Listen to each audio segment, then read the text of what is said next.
दोस्तों, ये कहानी अंतिम तक सुनने पर समझ में आएगा। बहुत दुखी हो, सफल हो जाओगे। रुको और दोस्तों सुनते रहो पौराणिक एवं रोचक कहानी। अब शुरू करते हैं दोस्तों, ध्यान से सुनना। अंबिका और अंबालिका से राजा शांतनु के दो पुत्र हुए। एक चित्रांगद, दूसरा विचित्रवीर्य। शांतनु की मृत्यु के उपरांत चित्रांगद राजा बना, किंतु वह एक गंधर्व युद्ध में वीरगति को प्राप्त हो गया। उसके बाद सत्यवती का दूसरा पुत्र विचित्रवीर्य हस्तिनापुर के सिंहासन पर बैठा। विचित्रवीर्य की आयु उस समय छोटी थी। उसके बालिग होने तक सारा राजकाज भीष्म को ही चलाना पड़ता था। जब विचित्रवीर्य बालिग हो गया तब भीष्म को उसके विवाह की चिंता हुई। भगवान शिव के अंतर्धान होने के बाद अंबा ने तत्काल चिता तैयार की और अग्नि की गोद में अपने आप को समर्पित कर दिया। महादेव के वरदान से अंबा दूसरे जन्म में राजा द्रुपद के यहाँ कन्या के रूप में प्रकट हुई। पिछले जन्म की हर बात उसे स्मरण थी। जब वह बड़ी हुई तो उसने खेल खेल में राजद्वार पर टंगी कार्तिकेय के द्वारा प्रदान की गई माला उतारकर अपने गले में पहन ली। राजा द्रुपद भयभीत हो उठे। वे भीष्म से शत्रुता मोल लेना नहीं चाहते थे, इसलिए उन्होंने अपने हृदय पर पत्थर रखकर दुखी मन से अपनी पुत्री को घर से निकाल दिया। अंबा ने वन में जाकर घोर तपस्या की और अपने तपोबल से अपना स्त्री रूप त्याग दिया और पुरुष वेश धारण कर लिया। अब लोग उसे शिखंडी के नाम से पुकारने लगे।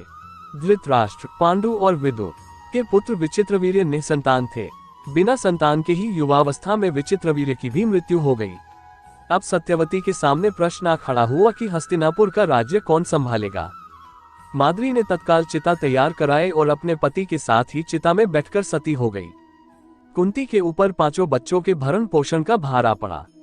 वह चाहकर भी अपने स्वामी के साथ सती नहीं हो सकी। वन में ऋषि मुनियों के आग्रह पर और हस्तिनापुर से भीष्म के बुलाने पर कुंती अपने 5 पुत्रों को लेकर हस्तिनापुर आ गई। हस्तिनापुर में भीष्म ने कुंती और उसके पुत्रों का स्वागत किया। इस बीच महाराज धृतराष्ट्र की पत्नी गांधारी भी गर्भवती हो चुकी थी। उसने 2 वर्ष तक एक लोह पिंड जैसे मांस पिंड को अपने गर्भ में रखा था। उसे जब वन में कुंती के पुत्र युधिष्ठिर के जन्म लेने का समाचार मिला तो वह बहुत दुखी हुई। महारानी सत्यवती के द्वारा उसने महर्षि वेद व्यास को बुलवाया। ऋषि ने उस मांस पिंड का प्रसव कराया और उसके 100 टुकड़े करके 100 घड़ों में घी भरवाकर अलग अलग रखवा दिया। उन घड़ों में से 100 पुत्रों ने जन्म लिया। सबसे पहले दुर्योधन ने जन्म लिया। उसी समय वन में भीम ने भी जन्म लिया था। बाद में दुःशासन, विकर्ण, चित्रसेन आदि बालकों का जन्म हुआ। 5 पांडव और धृतराष्ट्र के 100 पुत्र मिलकर कौरव कहलाए और हस्तिनापुर का राज्य कुरुवंश कहलाया। भीष्म ने सभी बालकों की शिक्षा दीक्षा का प्रबंध विविध आचार्यों की देखरेख में कराया। उन्हें विविध शास्त्रों, राजनीति और धनुर्विद्या तथा अन्य अस्त्र शस्त्रों की शिक्षा दी जाने लगी। महारानी सत्यवती हस्तिनापुर का राज्य सुरक्षित करके अपनी दोनों बहुओं को लेकर वन में चली गई। धृतराष्ट्र को हस्तिनापुर का राजा और युधिष्ठिर को युवराज घोषित कर दिया गया। कुरुवंश के बालक 5 पांडव और धृतराष्ट्र के 100 पुत्र जो कौरव कहलाते थे, हस्तिनापुर में साथ साथ रहने लगे। खेल कूद, हंसी मजाक, अस्त्र शस्त्र संचालन, घुड़दौड़ आदि में सभी साथ साथ रहते थे। शारीरिक बल में पांडवों का भाई भीम सबसे अधिक शक्तिशाली था। वह 1 नंबर का पेटू था, सबसे ज्यादा खाता था, इसीलिए सबसे पहले रसोई घर में पहुंचता था। खेलों में वह दुर्योधन और उसके भाइयों को खूब तंग किया करता था। उन्हें मारता पीटता, उनके बाल खींचता, अखाड़े में उन्हें उठा उठा कर पटकता। 8-8, 10-10 लड़कों को अपनी बगल में दबाकर गंगा के जल में डुबकी लगवाता रहता। वह उन्हें तब तक तंग करता जब तक वे अधमरे न हो जाते। किसी पेड़ पर लात मारकर वह सारे फलों को नीचे गिरा लेता। अगर कुछ बालक पेड़ पर चढ़े होते तो वे भी नीचे टपक पड़ते। यद्यपि भीम के मन में किसी के प्रति बैर भाव नहीं था और वह ये सब खेल खेल में ही करता था, परंतु सारे बालक भीम से भय खाते थे। भीम के इस जोश के कारण ही दुर्योधन और उसके भाई भीम से द्वेष भाव रखते थे तथा सदैव भीम को नीचा दिखाने के अवसर ढूंढते रहते थे। सभी बालक राजगुरु कृपाचार्य से अस्त्र शस्त्र का संचालन तथा अन्य विद्याएं सीखने लगे थे। विद्या ग्रहण करने में भी पांडव कौरवों से आगे रहते थे। कौरव इस बात से भी खींचने लगे थे। दुर्योधन और भीम की प्रतिद्वंदिता बढ़ती जा रही थी। भीम दुर्योधन को फूटी आंखों नहीं सुहाता था। एक बार दुर्योधन ने अपने भाइयों से सलाह की कि किसी तरह भीम को गंगा में डुबोकर मार डाला जाए और उसके अन्य भाइयों को बंदी बनाकर बंदीगृह में डाल दिया जाए। इस प्रकार हस्तिनापुर के साम्राज्य का दुर्योधन एकमात्र युवराज बन जाएगा। अपनी योजना को पूरा करने के लिए दुर्योधन ने खूब धूमधाम से जल क्रीड़ा का प्रबंध किया और 5 पांडवों को भी उसमें साथ चलने का निमंत्रण दिया। पांडव दुर्योधन की चाल से पूरी तरह अनजान थे। वे सभी गंगा किनारे बनाए गए भव्य डेरों में उनके साथ आए और जी भरकर जल क्रीड़ा की। जल क्रीड़ा के बाद सभी ने डटकर भोजन किया। दुर्योधन ने भीम की खीर में विष मिला दिया था। खाना खाने के बाद जब सभी थककर सो गए तो विष के कारण भीम अचेत हो गया। दुर्योधन इसी अवसर की तलाश में था। उसने और उसके भाइयों ने मिलकर लताओं से उसके हाथ पैर अच्छी तरह बांध दिए और उसे उठाकर गंगा की वेगवती धारा में बहा दिया। लताओं से जकड़ा हुआ भीम का शरीर गंगा की धारा में बहता हुआ दूर निकल गया।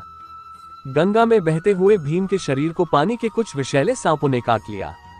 सांपों के काटने से भीम के शरीर में फैला विष का प्रभाव कम हो गया। जल्दी ही उसे होश आ गया। उधर प्रातःकाल होने पर पांडवों को जब भीम दिखाई नहीं दिया तो उन्हें चिंता हुई कि भीम कहाँ चला गया।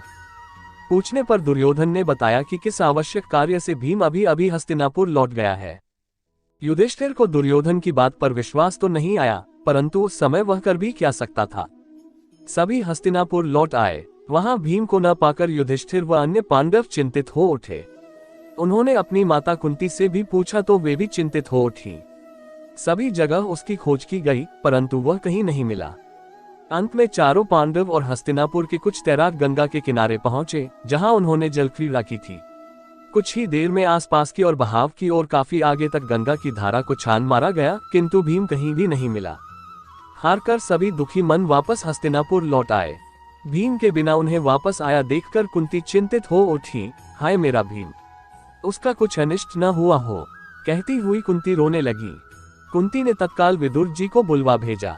विदुर के आने पर कुंती ने उन्हें सारी बात बताई। देवर जी, दुर्योधन भीम से बैर रखता है, कहीं उसने भीम का कोई अनिष्ट न कर डाला हो। भाभी श्री, आपका कहना सत्य हो सकता है। विदुर बोले, परंतु अभी अपने मन की बात किसी के आगे प्रकट मत करो। दुर्योधन की निंदा करने से द्वेष और भी अधिक बढ़ जाएगा। मेरा पूरा विश्वास है कि भीम को कुछ नहीं होगा। आप निश्चिंत रहें, मैं स्वयं उसकी खोज कराता हूँ। दूसरी ओर भीम को होश आया तो उसने अपने आप को नागलोक में पाया। अपनी शक्ति से भीम ने सभी बंधन काट दिए। नागों ने उसे नागराज वासुकी के सामने प्रस्तुत किया। वहां नागराज आर्यक ने भीम को पहचाना। नागराज आर्यक कुंती के पिता शूरसेन के नाना थे। भीमसेन का वहां खूब सत्कार हुआ। उसे दिव्य कुंड का रसपान कराया गया। उससे वह और भी अधिक शक्तिशाली हो गया। वह शक्ति 10,000 हाथियों के बल के समान थी। नागराज ने स्वयं भीमसेन को पृथ्वी पर पहुंचाया। वहां से भीमसेन प्रसन्नतापूर्वक अतिशीघ्र अपनी माता के पास पहुंचे और सारा वृतांत सुनाया। अपने पुत्र को सकुशल पाकर माता कुंती बहुत प्रसन्न हुई। सभी भ्राताओं ने उसे गले से लगाया। भीम क्रोध में भरकर बोला, भ्राताश्री, मैं दुर्योधन से इसका बदला अवश्य लूंगा।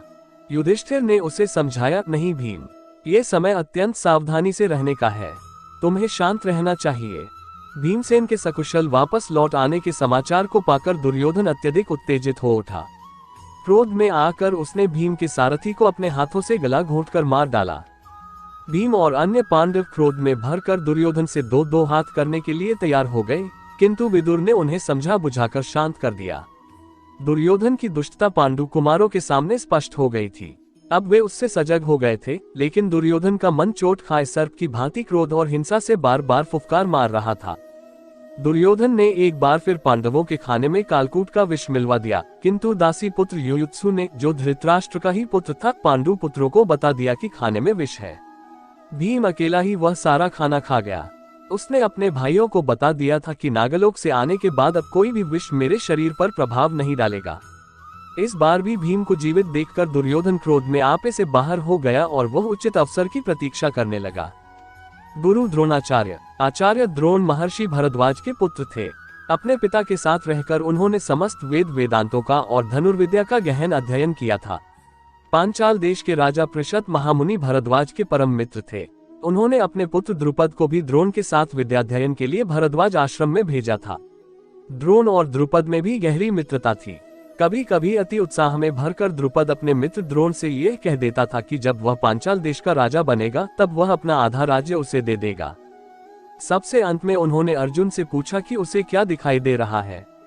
इस पर अर्जुन ने कहा, गुरुदेव, मुझे तो चिड़िया की आंख दिखाई दे रही है बस। तो फिर बाण चलाओ। द्रोणाचार्य ने कहा। अर्जुन ने तीर चलाया तो वह सीधा चिड़िया की आंख में जा लगा। सभी ने अर्जुन के बाण संधान पर उसकी प्रशंसा की और तालियां बजाईं। अर्जुन, तुम मेरी सभी परीक्षाओं में उत्तीर्ण हुए हो। मैं गर्व के साथ कह सकता हूँ कि युद्ध में कोई भी धनुर्धारी तुम्हें हरा नहीं पाएगा। आचार्य द्रोण ने उसकी प्रशंसा की और उसे आशीर्वाद दिया। सभी राजकुमारों की शिक्षा दीक्षा पूरी होने पर द्रोणाचार्य ने अपने सभी शिष्यों से गुरु दक्षिणा मांगी। उन्होंने कहा, पांचाल नरेश द्रुपद को बंदी बनाकर मेरे सामने लाओ। सबसे पहले दुर्योधन और कर्ण द्रुपद को बंदी बनाने गए, किंतु वे उसे बंदी बनाने में नाकामयाब रहे। हारकर वे वापस लौट आए। दुर्योधन ने वास्तव में मन से प्रयास भी नहीं किया था, क्योंकि द्रोणाचार्य ने कर्ण को धनुर्विद्या सिखाने के लिए मना कर दिया था। कर्ण दुर्योधन का मित्र था, इसी बात से वह चिढ़ा हुआ था। दूसरी बार द्रोण ने अर्जुन को भेजा।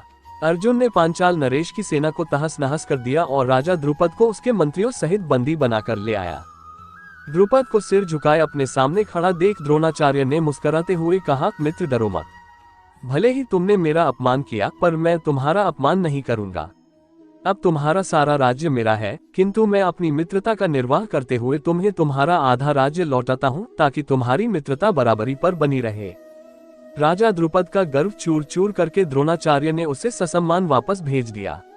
द्रुपद वापस तो चला गया, परंतु उसके हृदय में कसक बनी रह गई। उसने संकल्प किया कि वह ऐसी संतान उत्पन्न करेगा जो द्रोण से उसके अपमान का बदला ले सके। बाद में द्रुपद के यहाँ धृष्टद्युम्न नाम का पुत्र हुआ। द्रुपद ने अपनी तपस्या के बल पर एक कन्या को भी जन्म दिया। उस कन्या का नाम द्रौपदी था।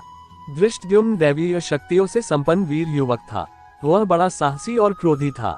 उसने आचार्य द्रोण से ही शिक्षा प्राप्त की थी। रंगभूमि। जब आचार्य द्रोण ने राजकुमारों को शस्त्र विद्या में पारंगत कर दिया, तब उन्होंने कृपाचार्य, भीष्म, व्यास, विदुर और धृतराष्ट्र से कहा, महाराज, सभी राजकुमारों की शिक्षा पूर्ण हो चुकी है। अब हस्तिनापुर की जनता के सामने उनके अस्त्र शस्त्र कौशल को प्रदर्शित करने का प्रबंध किया जाए। लगा। तभी कृपाचार्य ने खड़े होकर कहा, आज सभा यहीं समाप्त की जाती है। उसी समय सबने देखा कि एक बूढ़ा व्यक्ति तेजी से चलता हुआ कर्ण के पास आया। वह अधीर था। सभी ने उसे पहचाना। कर्ण ने आगे बढ़कर उसके चरण स्पर्श किए और बोला, आप यहाँ क्यों आए पिताश्री? उसकी बात सुनकर लोग चिल्लाए, अरे ये तो सूत पुत्र है। दोस्तों, ऐसे कहानी एवं ज्ञान की परिभाषा इस चैनल के माध्यम से मिलता रहेगा। तो दोस्तों, अपने सभी मित्रों में शेयर करें, क्योंकि ज्ञान बंटाने से ज्ञान बढ़ता है। इसलिए हमारे चैनल को फॉलो करें। इस चैनल के माध्यम से देखने या सुनने वाले सभी का धन्यवाद।